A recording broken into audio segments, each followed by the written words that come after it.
Supreme কোর্টের রায়ে চাকরি হারিয়েছেন প্রায় ২৬,০০০ শিক্ষক শিক্ষিকা শিক্ষাকর্মী।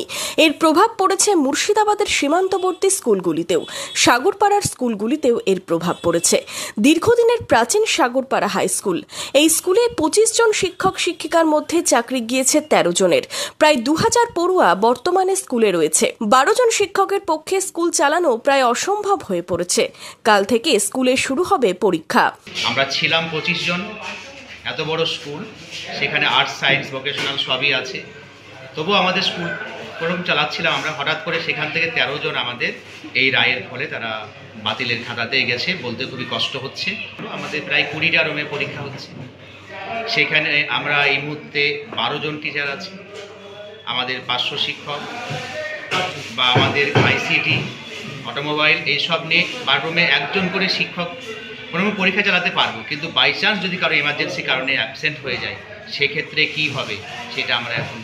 সাগরপাড়া উচ্চ বালিকা বিদ্যালয়ের ছবিটাও প্রায় একই। এখানে ২৬ জন শিক্ষিকার মধ্যে ১৪ জনের চাকরি বাদ গিয়েছে। বর্তমানে স্কুলে রয়েছে ১২ জন শিক্ষিকা, প্রায় ১৯২০ জন ছাত্রী রয়েছে স্কুলে। শুক্রবার থেকে স্কুলে শুরু হয়েছে পরীক্ষা। সেই পরীক্ষা চালাতে হিমশিম খেতে হচ্ছে শিক্ষিকাদের। প্রত্যেকেই কাঁদছে, কারণ আমাকে নিয়ে টোটাল টিচিং স্টাফ 26, তার মধ্যে 14 জন আমাদের এর মধ্যে পড়ছে আর একজন নন টিচিং পড়ছে। ইউনিট পরীক্ষা চালানো খুবই দুষ্কর। আমার টোটাল যে রুমে পরীক্ষা হচ্ছিল সবাই টিচিং স্টাফ যেগুলো ছিল সেভাবে গার্ড লিস্ট করা হয়েছিল। হঠাৎ করে আজকে যারা বাতিল হয়েছে তাদের মধ্যে 3 জন টিচার এসেছে, আমি বলেছিলাম, বাকিরা আসেনি কেউ।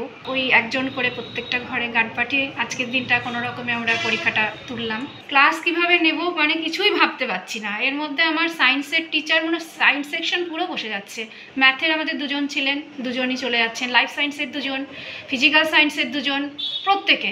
সাগরপাড়ার কাজীপাড়া হরিদাস বিদ্যা ভবনে ছাত্রছাত্রীর সংখ্যা প্রায় ২৩০০, শিক্ষক ছিল ২১ জন। এর মধ্যে চাকরি গিয়েছে ৬ জনের। ১৫ জন শিক্ষক নিয়ে বর্তমানে স্কুল চালানো নিয়ে সমস্যায় পড়েছে স্কুল কর্তৃপক্ষ। ২১ জন ছিলাম টিচিং স্টাফ, সেখানে ৬ জন যদি বাতিল হয় তাহলে ১৫ জন রইলাম। আমাদের বিদ্যালয়ে এখন ছাত্রছাত্রী প্রায় ২৩০০। একসাথে এতজন শিক্ষক চাকরি হারানোই স্কুল পরিচালনার ক্ষেত্রে কিভাবে সামাল দেবে স্কুলগুলি? কার্যত মাথায় হাত শিক্ষক শিক্ষিকাদের। সাগরপাড়া থেকে সুব্রত প্রামাণিকের রিপোর্ট, মধ্যবঙ্গ নিউজ।